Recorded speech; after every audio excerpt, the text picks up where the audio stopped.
Good morning. We are back for another day. I just went to the auto parts store, picked up lights, asked questions about my air hose kit, and let's get back to it. So I have the bed wood all sorted. The plan for the next 2 hours or so is to put the bed wood on here, stands like 2 pieces or so. I've got all of the holes drilled. I realized I could have done them a better way and used a like a ruler, tape measure, and have them equally spaced and at a set distance. What would that be called? Like vertically. But I didn't do that, and so the holes are all wonky, and you can see there are like previous holes from other times before I had got all the pieces in, and I was trying to mark the holes, which that was a bad idea, you know. Measure twice, cut once. Oh well, live and learn. So yeah, I'm gonna get started putting the bedwind in.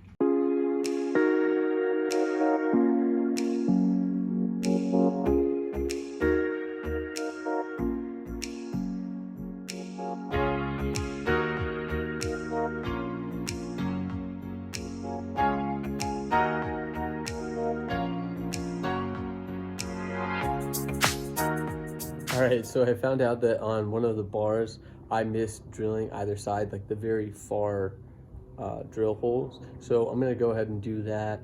But in the sake of being transparent, I thought I'd let you know.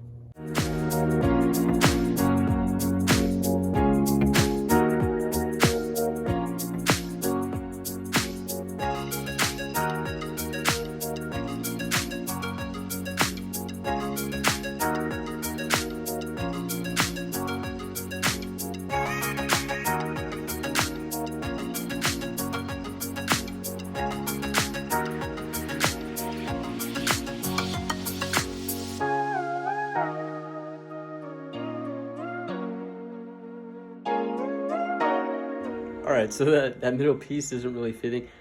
I need the piece that you put flooring in with. It's like kind of like an L with an upward shape, so you can like hammer it with leverage. Anyway, so I'm gonna run to Home Depot, grab that, and I'm gonna eat my lunch while I'm driving. Okay, so it's getting dark. I am not done with this bed. It is taking way too long. I am drilling the last holes. Don't look at those are terrible. Last holes on this side. Hopefully this last board goes in and we should be good, and I will give one more update after that's done. Okay, so I wanted to give an update before it got too dark, but clearly I didn't get that far. So I am trying to get this last board in. It wants to go. It's like at parts it will go in. But I'm gonna need to do some finagling on these rightmost screws to try and give me those extra couple, I don't know, what's less than a millimeter, whatever that is, but like give me 3 of those. Yeah, and this left side should be good. Once I get this bolted up, I'm actually going to be taking off, I believe it's this panel, or this panel, one of these 2 panels, maybe both, and I'm going to try and finish the gas tank, which I haven't even talked to you guys about, and I will tomorrow. Good morning. I am feeling it today. I'm very sore. I was pretty tired, haven't gotten much sleep between these days, but that's how it goes when you're trying to rush a build. I got some Red Bull to help me through this, so should be all good. Now, to catch you up, I am very nearly done to being finished with the bed, and then as soon as the bed is done, I am going to focus up on some of the wiring inside, as well as get the doors all lined up appropriately. After that, I hope to finish up all the engine bits.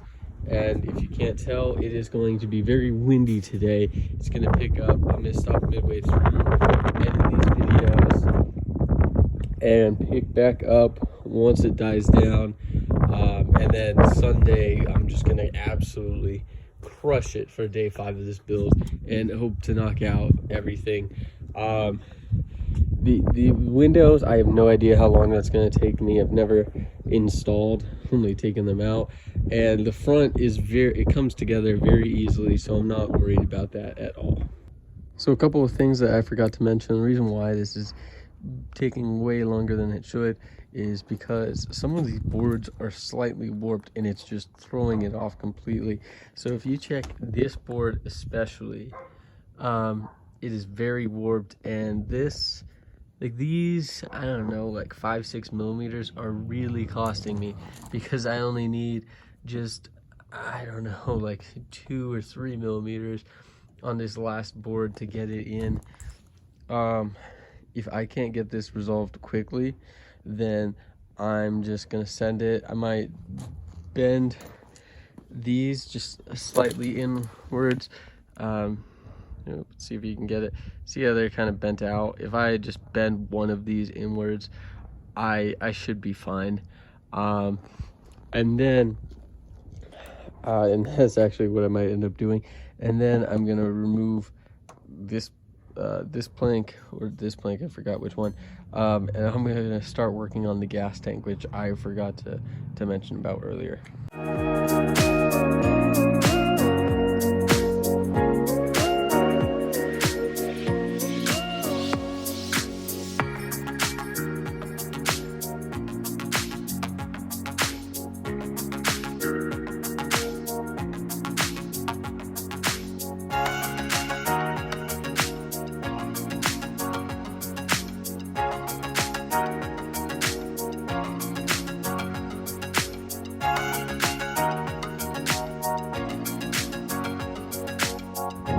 So my apologies for the wind. I know it gets pretty bad where I live.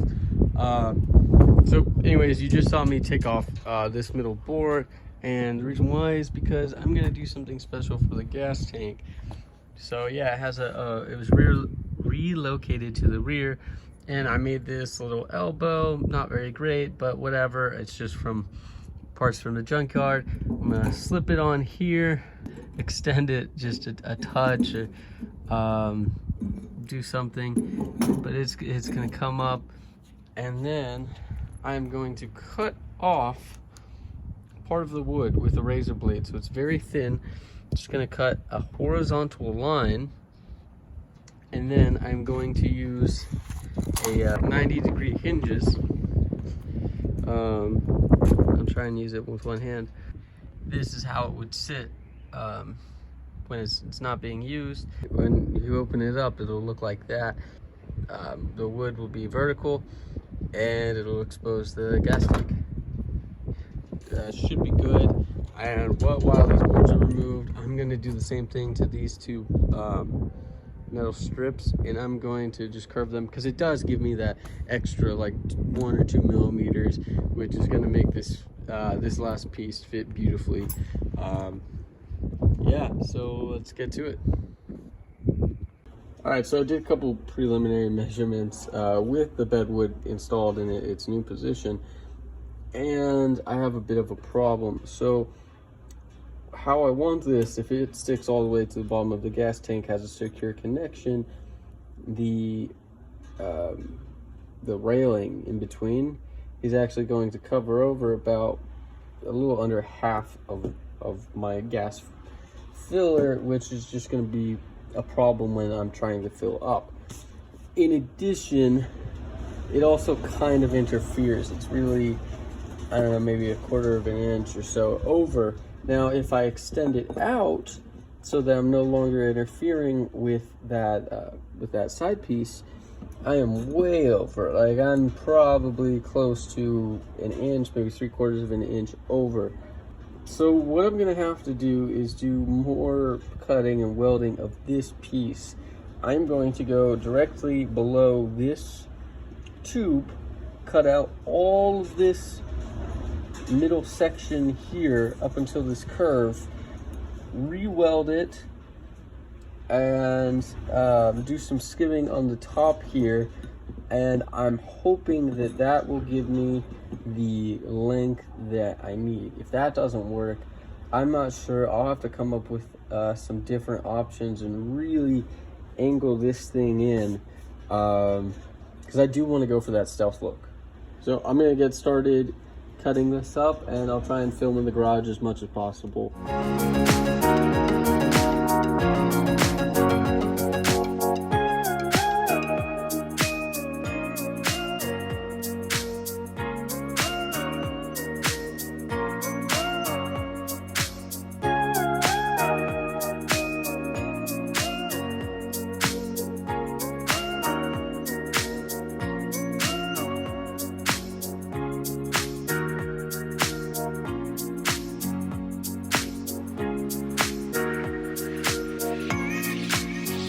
All right, got like a 30-second break in the burst of wind.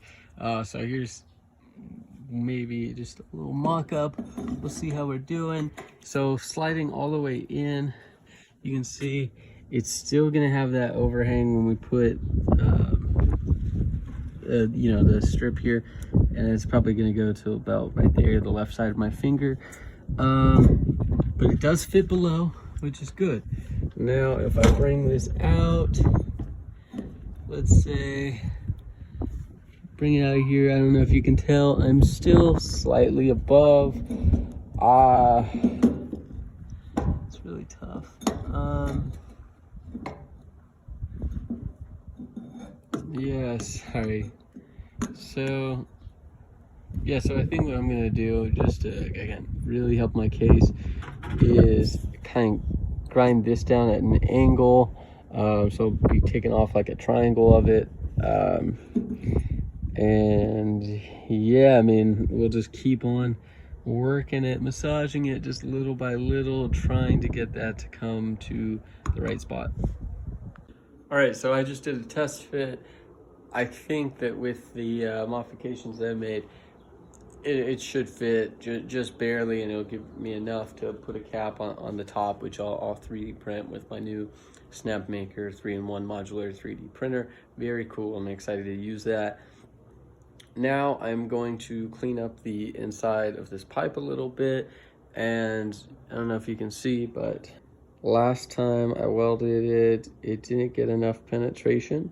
So I'm definitely going to step up the heat this time. And, you know, fingers crossed for the best.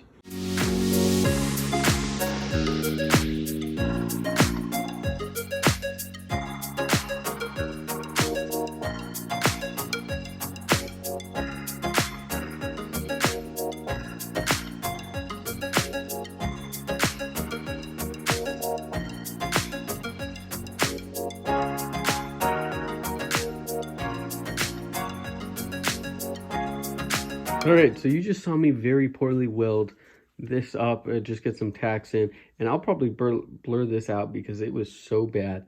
But anyways, it did get penetration, so that is all that really matters. Anyways, now I am going to add some cuts to the end of this, just so that I can, like, the diameter of the inlet on the gas tank is slightly smaller than this. And so I'm going to use a clamp, some extra tubing in between, and which is what was originally used when I bought this truck. And I'm going to get this to go over really nice and snug on that inlet.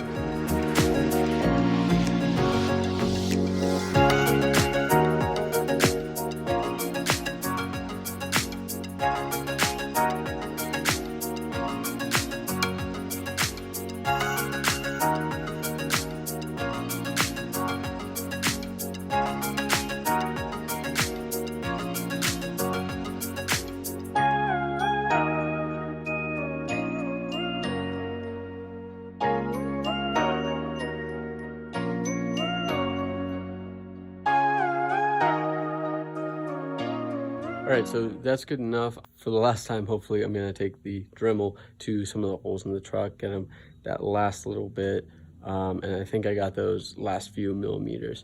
Now, it is getting dark, so it's gonna be tough to film. I'll try and find solutions. Maybe it'll just be dark, and I'll try and show my work. we'll see. Fingers crossed I can find something. I'm just trying to do all of the loud noise activities before the sun sets. I feel like that's respectful enough. Really, it's 10 o'clock is the ordinance, but you know, whatever. So a little bit of an update. My new plan is no longer to get the truck, 100% like ready to register, kind of just because of some delays with what's been going on with like the truck bed and whatnot. However, I am hoping to actually get it running today. That's, fingers crossed. So the first thing that I have to do is I actually put in some nice AMSOIL into the engine, and the more that I've been reading about break-in procedures, you actually want to just use like a cheap oil for the very first break-in of like 15-20 minutes, and then you want to use your break-in oil for about 40 to 50 miles, and then do another set with break-in engine oil for like a 400 or 500 mile journey, and then I'll start using regular full synthetic in my engine. So the first thing that I have to do is drain it. Like I said, then I'm going to put that in, and I am going to add in a little bit of a ZDPP additive so that it has just a little bit higher zinc concentrate than a typical engine oil, and I think that should really help me.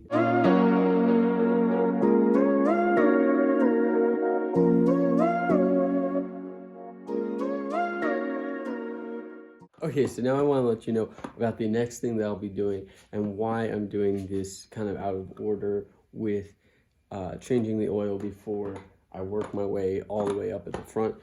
And the reason why is because I want to use this oil pump primer. So if you don't know, what this essentially does is raises your oil pressure, so that on first start you don't have what's called like a dry engine or a dry start, where there's no oil, and so it's just metal on metal in the engine, and it's just not good. So what you actually do is you take out your distributor, and then you put in this rod, you attach it to your drill, you spin it up clockwise, I believe, and it'll raise that oil pressure. So what I'm gonna do is take out my distributor, put this in, get ready, and once the engine oil is drained, I'll put in the new oil, spin this up, and I should be ready to start the engine once I finish up.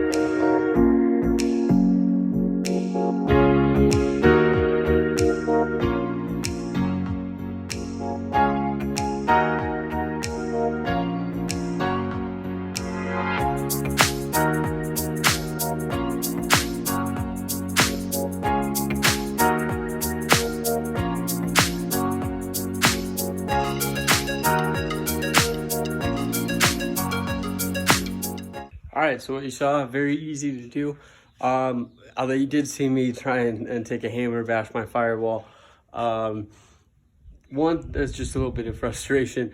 And two, I didn't realize that the distributor cap could just come off so easily.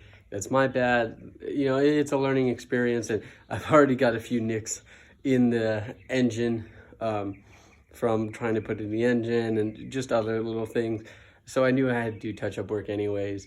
So it's not a big deal. And there is a reason why I don't really care so much with how this all goes, is because, all right, so I'll be honest, it is several hours later and nothing has really happened on the truck.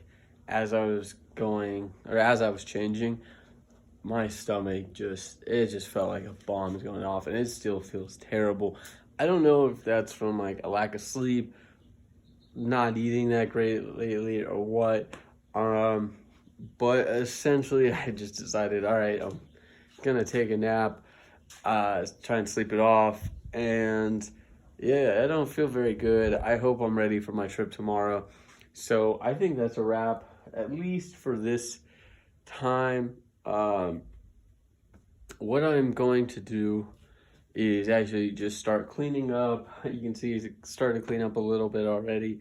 Clean up on the inside. I have tenants at my house, so I've been falling behind on just doing like the regular cleaning.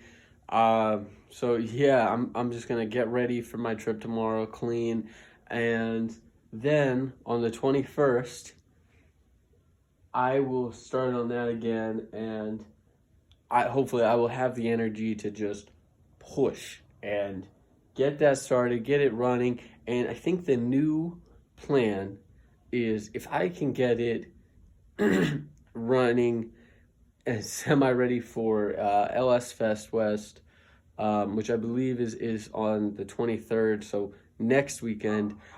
That would be huge. Doesn't give me much time, but still, maybe there's a chance that I can get it done in the 2 days. Like I said, the interior honestly should not take long. Like, what I'm gonna do is bolt in both seat belts. Steering wheel takes a few seconds. Put in my dash piece and the gauges. Like I said, engine wiring should only take, on the actual engine wiring, I think can only take like 30 minutes. The front end goes together really well. The hardest part of what's left is really just aligning the doors, and just making sure I can get these in. It's still going to be a tight fit, but I think with the modifications I made to those rails that we should be good. So bye for now. Until next time. Thank you for watching. I really appreciate it. Feel free to leave me any comments, like, subscribe. I really appreciate it. Have a good one.